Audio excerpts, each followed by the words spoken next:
Hey guys, Luke here on Sean's channel. Today I'm really excited to be bringing you guys back some Sky Strikers. This is my new and improved Sky Striker build.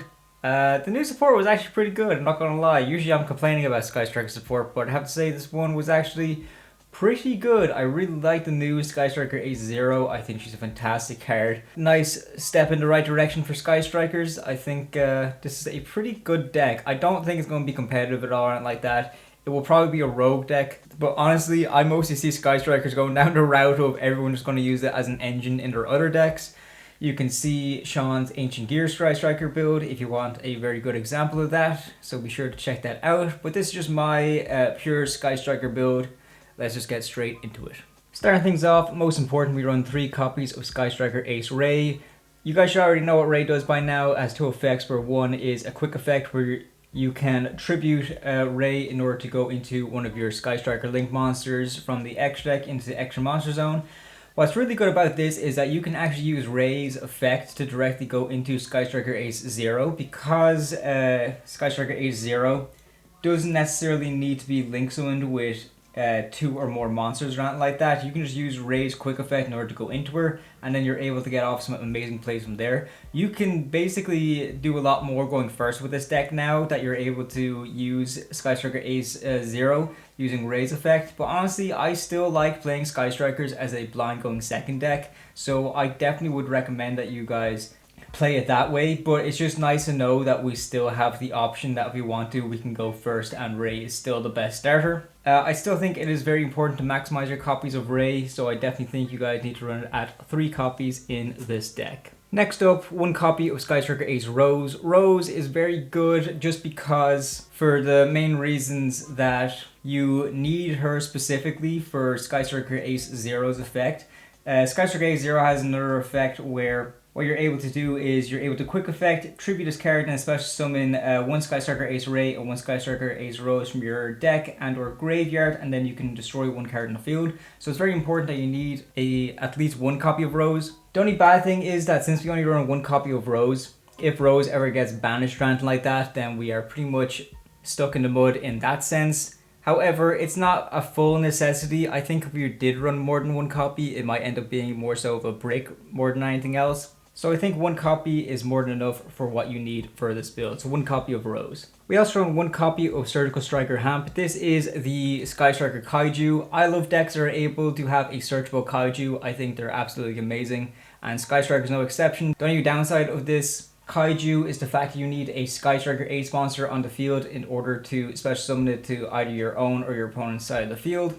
But other than that, it's still great just having a Kaiju that you're able to search. I definitely recommend you guys run it at 1 copy in the main. I don't run many hand traps just because I wanted to make this more of a board breaker going second build, but I still think 3 copies of Ash Blossom is very, very good to be running in this deck. So I like to run 3 copies of that.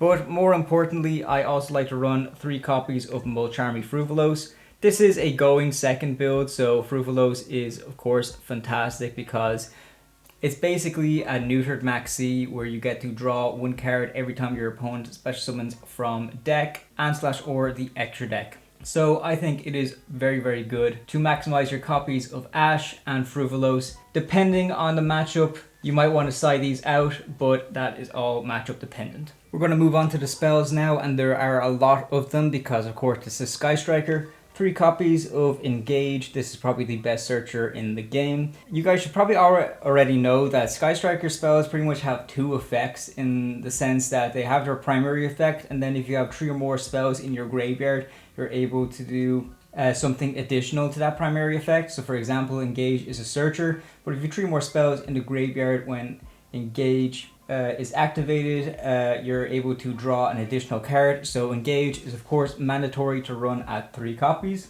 I think it's important to maximize your starters in the deck, so I definitely think 3 copies of Linkage is a very, very good starter as well. Linkage is great because not only is it good at getting out your Link 1 Sky Striker monsters, but again, I also mentioned that Sky Striker A0 doesn't necessarily need to be link summons. So you're actually able to use Linkage to bring out Sky Striker Ace 0 immediately. So of course I think it's really important to run Linkage at 3 copies in this deck. Now next up is Widow Anchor. I see a lot of people run Widow Anchor at 2 copies, which I think is very fair considering the amount of other effect negation cards we run in this deck. I mean, we still run Forbidden Droplet and Dark Ruler as well. It's because they are also very good board breakers. But considering that Widow Anchor has that stealing effect, I think running it at 3 copies might be a bit more optimal. Just considering that this is a very, very good card, I think we do kind of want to have it at 3. This does put the deck at a very high card count then. So if you want to change it out any way that you want, that's completely understandable. You can build decks any way that you really want to. But it all depends on your preference. I would always just say that you should run Widow Anchor at least 2 copies in the build. We only run 1 copy of the new Sky Striker Special Maneuver Lemnisgate. What I really like about this new card is that pretty much most of your Sky Striker spells have the restriction that you need to have no monsters in your main monster zone in order to activate them. But this card doesn't actually have that restriction. You can just activate this no matter what. Has the effect you can target an equal number of Sky Striker Ace monsters and Sky Striker spells in your graveyard and then shuffle them into the deck. And then for every 3 cards shuffled, you're able to return up to 1 card on the field to the hand, non-targeting, which I think is just very good. I really like the fact that it's a non-targeting effect, meaning that it's very hard for your opponent to play around. The only funny thing about this is that it is very odd sort of wording on it, that you need to target for every 1 Sky Striker Ace monster, you need to target 1 Sky Striker spell. So it's a 1-to-1 ratio, but it's only for every 3 cards are you able to get that bounce. So in order to get at least 1 bounce, you still need to shuffle in 4 cards at least. To get this optimally, you will probably need to shuffle in 6 cards in order to get 2 bounces. But the sky's the limit really. There's no restriction on the amount of Sky Striker monsters and Sky Striker spells that you can shuffle in order to get those bounces. I think that this is very good for the support, because with Sky Strikers, if you're going into the grind game, it can be really hard to grind it out if you're very low on resources. So this is just a very good way for us to kind of keep in the game if we're getting late at a later stage of it. So I really like it for that reason. But also it has a secondary effect because of course it is a Sky Striker spell, but it still works differently like the other ones. Because it has the effect that if a Sky Striker monster is special summoned to your field while this card is in your graveyard, you can banish this card, then immediately after this effect resolves, you can link summon 1 Sky Striker Ace Link monster, which I think is very good. Because there is a small combo that you're able to do with Sky Striker Ace 0, where you're able to use her effect to bring out Raye and your Roze, and then get a pop off of that. But then since Raye and Roze were special summoned out, you're able to use this card, banish from the graveyard, and you're able to go straight into your Azalea, and then Azalea has another pop when she's on the field. So it's a nice way to get like 2 pops if you have the right setup. I see a few builds running at 2, but I still think running at 1 is probably a bit more optimal, just because we kind of want to see this more so at a later stage in the game, not necessarily in our opening hand. It's not a starter or anything by any means at all. So I think 1 copy is more than enough for all that you really need. We run 1 copy of Hornet drones. This is just another starter, Specialman's Sky Striker token. It's a shame it's at 1, but it's just to keep other people from abusing it. So 1 copy of Hornet drones. 1 copy of Afterburners. Afterburners just has the effect that you can target 1 face-up monster in the field and destroy it. And then if you have 3 more spells in the graveyard, you can destroy 1 spell or trap card on the field as well. 1 copy of Afterburners.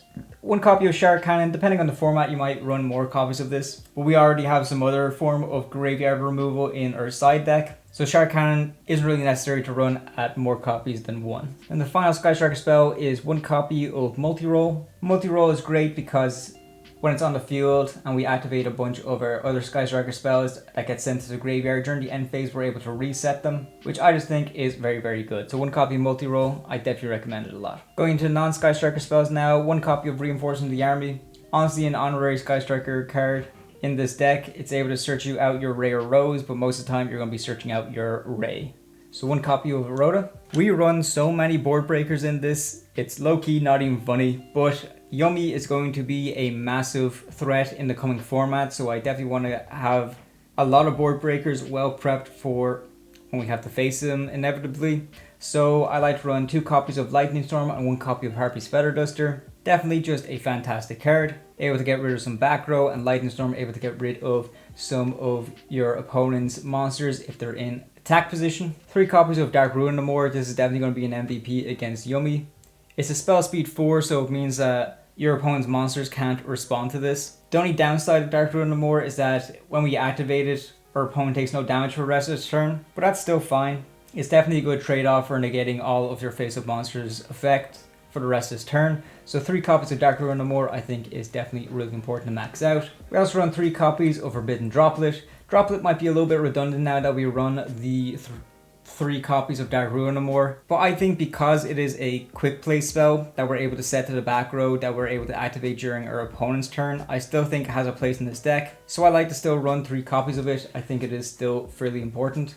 And then our final board breaker is 3 copies of Raigeki. Raigeki is really funny to run at 3 copies just because it's just an old card. It's not once per turn. You can just activate as many of them as you want during your turn. And the main point of Sky Strikers is that we want as many spells in our graveyard as quickly as possible in order for us to get the full effect of our Sky Striker spells.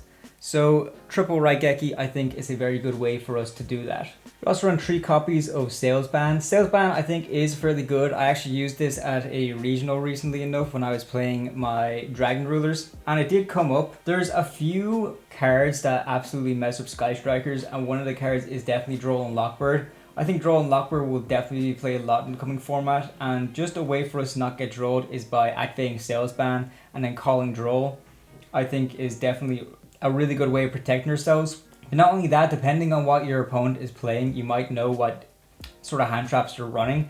So for example, if you're going against a Blue Eyes deck, you know that they're going to be running 3 copies of Effect Failures, so having Salesban to call Effect Failure can also be very good for that. And also a lot of the Dragon decks now, they're all going to be running Bestials, whether it be a small package or a big. So Bestial Magnumwood's going to be an obvious one, but also Druid Swarm as well. We can just activate Salesban, call Magnumwood or call Druid Swarm, then we don't have to worry about it for the rest of this turn. But you do need to keep in mind that the only drawback of Salesban is if you call a particular hand trap, your opponent can activate a hand trap for the rest of the turn, you can activate it for the rest of the duel. So you need to be very, very careful if you're going to be calling stuff like Ash Blossom or Fruvalos, because that's going to lock you out of activating those cards' effect for the rest of the duel. So you need to be very, very careful and very smart with how you play Salesban. We run 2 copies of Triple Tactics Trust. This can pretty much search any card in the deck because Trust is able to search our Engage, which is able to search any of our Sky Striker spells, and most of our board breakers are also normal spells as well. So Thrust is definitely a very good card to be running at 2 copies in this deck, especially when you're pairing it along the 1 copy of your Triple Tactics talent. You guys already know how crazy this card is. So crazy, it's limited to 1 right now. So I definitely recommend you guys run these cards at that ratio. The final spell we run is Called by the Grave. This isn't necessarily a combo deck, but we can combo off, so we don't want to get interrupted when we are comboing off. So definitely Called by the Grave is essential. And it's also just very good to have in our back row, because it can be an unexpected interruption to mess up our opponent as well. Then finally, the only trap we run is Evenly Matched. Again, this is a going second deck. Evenly Matched is a great board breaker, and also we're able to search it off of our Triple Tactics Trust. Now we're going to go in the extra deck now. The only Sky Striker monster that we still run at 3 copies is Sky Striker Ace Kagari. Kagari is just that good. If she's special summoned, you can target 1 Sky Striker spell in your graveyard and then you can add it to your hand, which is just a good way to get some recycling, especially when we're going full combo or if we're going for a Linkage OTK. So I think Kagari is definitely very important for that. She also gains 100 attack for each spell in your graveyard as well, so considering the amount of spells we run in this deck, it's quite obvious that we can get Kagari up to a ridiculous amount of attack. So I definitely think it's important to run her at 3 copies in this deck. We also run 2 copies of Sky Striker Ace Shizuku. Shizuku has a similar yet opposite effect of Kagari, that rather than increasing her own attack by 100 for every spell card in your graveyard, what Shizuku has the effect is that it decreases your opponent's monster's attack by 100 for every spell in your graveyard, which is very good. But not only that, Shizuku also has the effect that during the end phase, if she's face up on the field and was summoned this turn, you're able to add a Sky Striker spell card with a different name from the Sky Striker spells already in your grave from your deck to your hand. So I definitely think Shizuku is very good. I cut her down to 3. I cut her down to 2 just to make more room in the extra deck, but she's still a very good card to be running. We also run 2 copies of Hayate. I go back and forth on my ratio with Hayate, but I do think that 2 copies is the right way to go. She's not nearly as essential anymore, considering that we have Sky Striker Ace 0, but she does still have a very good purpose in the deck. Also, the fact that she's able to attack directly is really important, especially if we're going for time rules. So I do think Hayate is important to run at 2 copies. I definitely recommend you guys do the same. Next up, I run 2 copies of Sky Striker Ace 0. If you guys want to run it at 3 copies, absolutely go ahead. But I think 2 is more than enough. And trust me, your wallet will probably thank you for running it at only 2. I think it's a fantastic card. You're able to bring it out using Raye's effect. You're able to bring it out using Linkage. Or you can bring it out just by link summoning 2 Sky Striker Ace monsters. So it's very universal for us to use. So there's a lot of different ways for us to go into this card. It has 2 different effects, but you can only activate one or the other during the one turn. So the first effect is that when it is special summoned, you're able to add a Sky Striker spell that's either in your graveyard or in your deck and add it to your hand. Adding a spell from your graveyard or your deck is absolutely crazy, but the fact that it gives us the option to do either, I think is just fantastic. It's really, really good, especially because it gives us more reason to run 1-ofs in the deck. For example, a few months ago, I was always considering running Afterburners at 2 copies just because it's always nice to have just an extra little bit of removal. But considering that Zero is able to get it back from the graveyard along with Kagari, I think it is more justified to run it at 1 copy. So I do really, really like that. But that's not all Zero does. She also has the other effect that is a quick effect as well, that you can tribute this card and special one Sky Striker Ace Raye and 1 Sky Striker Ace Roze from your deck and or graveyard, and then you can destroy 1 card on the field, and that is a non-targeting bit of destruction. So I definitely think it is very, very good for you to do. So 2 copies of Zero I think is absolutely essential. I also like to run 1 copy of Sky Striker Ace Azalea. I never really ran Azalea before, but thanks to Zero, I do think she does have a purpose now. Just because Zero is able to bring out Raye and Roze very consistently onto the field, it makes it a lot easier for us to go for Azalea, who needs specifically 2 light and or dark monsters. I didn't really like Azalea when she first came out because, of course, all of her Sky Striker Link 1 monsters have different attributes, so it's a lot harder for us to go into Azalea. But Zero definitely brought her a bit more together, so I really, really like that. So I definitely think it's important to run her at 1 copy in this deck. 1 copy of Zeke. Honestly, Zeke is getting a bit more irrelevant now. Honestly, if we ever get that goddamn Camellia card, we might finally just replace Zeke in this deck. But also, there's been many times I've been considering swapping out Zeke for SP Little Knight as well. But I'm trying to be as loyal to Sky Strikers as much as I possibly can. So I do think Zeke definitely deserves to be here. But if you want to run SP instead, absolutely go ahead. It's definitely a very, very good option. I also run Dark to Dark Charmer Gloomy. Pretty much most of the meta decks out there are Dark decks. So Dark is just a good way for us to be able to steal one of their Dark monsters that is in their graveyard and use it to our own advantage. But not only that, if Dark is destroyed while it's on the field, you're able to search for a Raye, which I think is just pretty good. So 1 copy of Dark, 1 copy of Unicorn, just a nice way for us to link climb. Unicorn is a very nice generic link 3 that we can go into. And then the final link, 1 copy of Access Code Talker. I definitely see Access Code Talker a lot less nowadays because Sky Strikers can be just really, really oppressive, and we're able to get out consistent big monsters with the likes of Zero and Kagari, especially when we're bringing them especially if we're bringing them out off of Linkage. So Access Code Talker mightn't be too long for this deck, but I still like to run it because it's nice to have the alternative. And finally, the last card in the extra deck, the only non-link card in the extra deck, is TY-PHON. TY-PHON is just great because this is a going second deck, and if all else fails, you can pretty much just go into TY-PHON using any monster you control on the field. If your opponent summoned from the extra deck twice during the last turn, TY-PHON's come in clutch more times than I can even begin to think about. So I definitely recommend you guys run it at 1 copy in the extra deck. Going to the side deck now, I'll probably breeze through these because honestly, it's all very much different depending on what you are going to be facing against. But I try to get a good mix of cards that are good against competitive decks and not so competitive decks, but I'm just going to run through them really, really quick. In the side deck, you run 3 copies of Artifact Lancia. Lancia is great because it stops our opponent from banishing for the turn, so it's great against Malice and the likes, so I do think it is really, really important, especially in this coming format, because I think Malice is going to be around for just a little bit longer. I also like to run 3 copies of DD Crow. Originally, I was running 3 different Bestials in this slot, but considering that I really don't want to block up our main monster zone so we can actually use our Sky Striker spells, I think DD Crow is just a little bit better. But not only that, considering that DD Crow can banish anything from a monster or a spell from your opponent's graveyard, I think is just really, really good.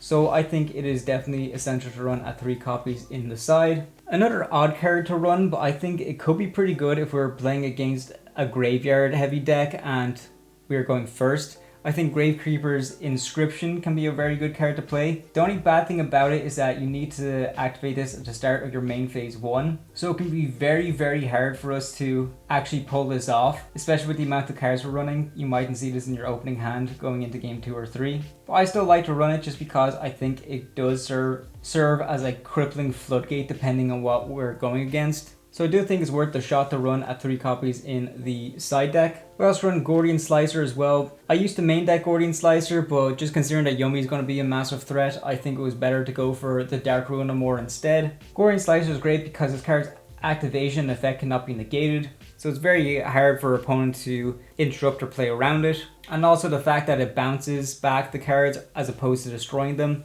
means that it's less likely for your opponent to get some tricky destruction effects, which I think is very, very good. So I definitely think Gordian Slicer is good to run at 3 copies in the side deck. And finally, rounding us off, 3 copies of Solemn Strike. Strike is pretty decent. I know I said that this deck is a blind going second deck and Strike is obviously a going first card. But if we are going against a going second deck and they choose that they want to go second, we know that we're going to be going first. Strike is a very good card to be siding in against them. So I definitely recommend you guys run it at 3 copies in the side. So that about does it for the deck. Please let me know what you guys think. I'm really happy with this deck turned out. I think Sky Striker is definitely going to be seen a lot more in the coming format just because I do think that it will be used as an engine more so than an actual pure deck.